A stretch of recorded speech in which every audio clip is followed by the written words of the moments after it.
Good morning, gentlemen, from a beautiful sunny Scotland this morning. There is literally not a cloud in the sky out of my front window today, and it just looks absolutely gorgeous. So here we are at number 6 of my 7-part little video blog series of my week at Zandvoort. So Saturday number 6 and the final one will be number 7 Sunday tomorrow. This video is going to be a fairly short one for reasons which will become obvious.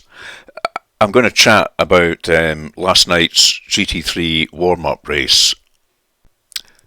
Suffice to say, it was a bit of a disaster for me and for many others I know after a kind of first corner incident which took a lot of us out and pretty much ruined my race before the first lap was even over. I'm not sure why it happened last night. I mean, the previous races have been really, really good with folk behaving, not going too crazy, certainly into the first corner or even on the first lap or two. And last night was very different in my experience. Why that was, I think it's probably a combination of the track. Zandvoort is quite a small, twisty track. It was maybe inevitable it was going to happen. The number of drivers on circuit, 30, 31 I think it was. And maybe just sort of Friday night, maybe we'd all had a beer or two.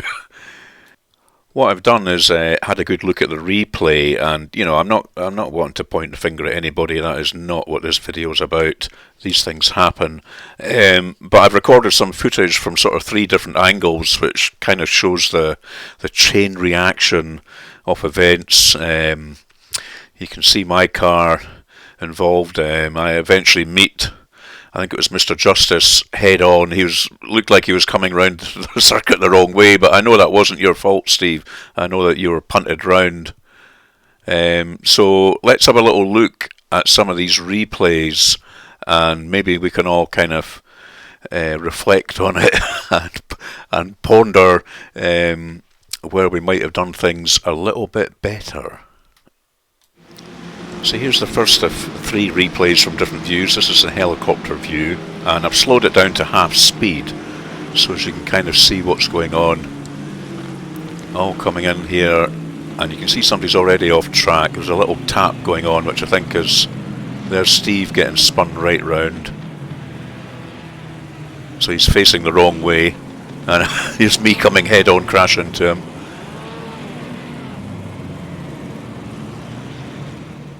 Here's the second sort of TV angle view. Again, I've slowed it down to half speed.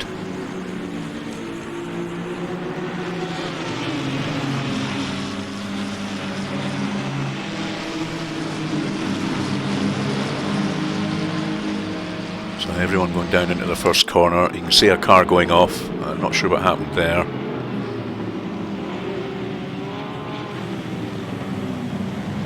And then here's the real start of the whole incident.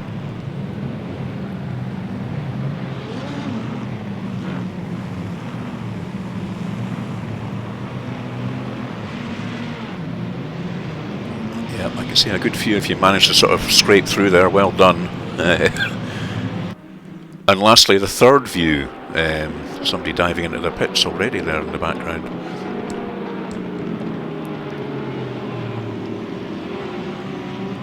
So there's the car off. Contact here. Mr. Justice getting spun right round. And others scrabbling to get back on track and on with their race. So, that first corner incident, how did I fare out of that? Well, the answer is not very well. Here's my car, looking, again, less than showroom condition.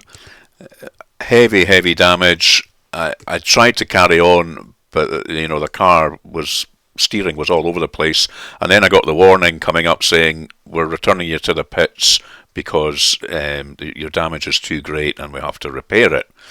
So off I went to the pits, and this was my view for the next 4 minutes as cars whizzed round lap after lap, and there was nothing I could do. So pretty much my race was kind of over from this point onwards, and it was a damage limitation job. Just get back out and, hopefully pick off a few others who had been in the pits, or see what I could do at the end of the day. Not brilliant, I'm afraid. So the only saving grace for me is at least it was the GT3 warm-up race. There was no real consequences points-wise, and you live and learn, and at the end of the day, everyone, it's a game, let's not get too wound up about it. It's great fun, but it's not worth falling out over or anything like that. So hopefully we'll have a better story tonight, Saturday night, in the actual Group 2 GT3 race. And hopefully, at the pre-race meeting, Jeremy will stress again that we just need to be a little bit more careful and try and let everybody have a fun race tonight, and not have any sort of incidents like that one again. As we say in Scotland, keep the heed, keep the head for tonight, chaps. So what am I going to do between now and tonight's race? Sort of 6-7 hours for me to kill. A nice little development this morning. I had a nice chat with Peter Wolfslin here on Discord, and he put up a couple of setups because he drives the Ferrari 488 as well. So I've downloaded these, and I'm going to have a little shot of them alongside my own setup and the one that Mark Pollock sent me.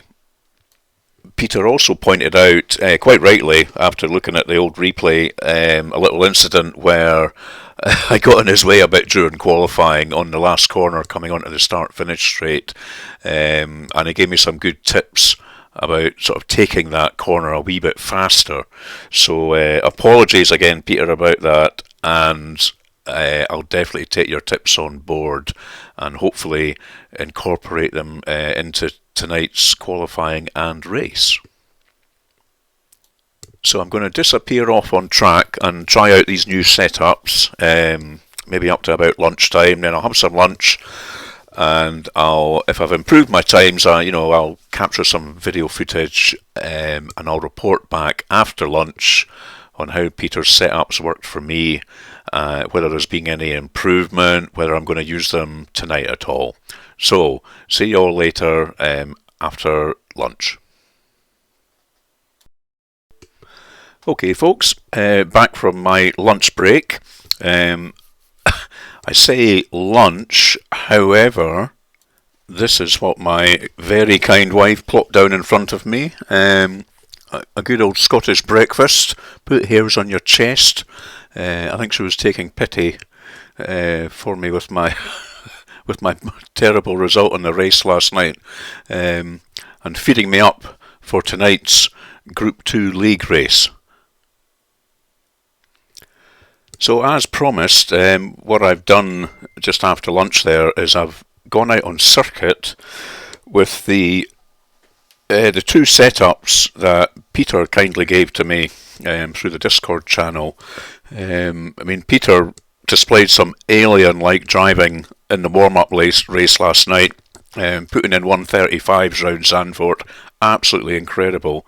So I was very interested to see how his setups may or may not help me. So I've captured some footage, and I'll talk you through it as well. Quite interesting, and I've got some decisions to make in a matter of sort of 4 or 5 hours what to do.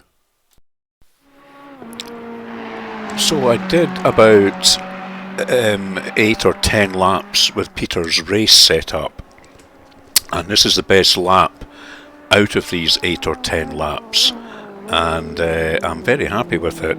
Now, I do make a couple of mistakes throughout the lap, and bearing in mind my previous personal best round Zandvoort was yesterday with Mark's setup, and that was a 1:39.801. So let's see how this lap pans out. The car felt really, really good. I could feel it was a little bit faster in this setup. I could also feel that it was a little bit more nervous under throttle when coming out of corners. So, I had to adapt my driving style a wee bit, just to avoid spinning out too often. I ran ACC Race Engineer in the background as well for a few laps, and I had to tweak the tyre pressures ever so slightly. It wasn't that much, to be honest. I think the highest was 0.3 on one tyre. So, coming around near the end of the lap, and Peter, you'll be interested in this, coming up to this corner, not this one.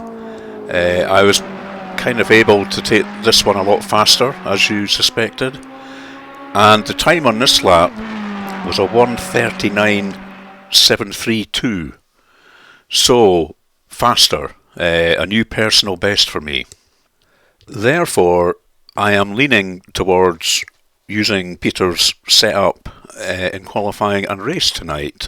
I'm going to go out and practice a little bit more this afternoon, and then I'll make some final decisions on whether I can stay on top of that touchy throttle coming out of corners, or whether I want to play it a bit safer and use my own setup. But an interesting experiment anyway.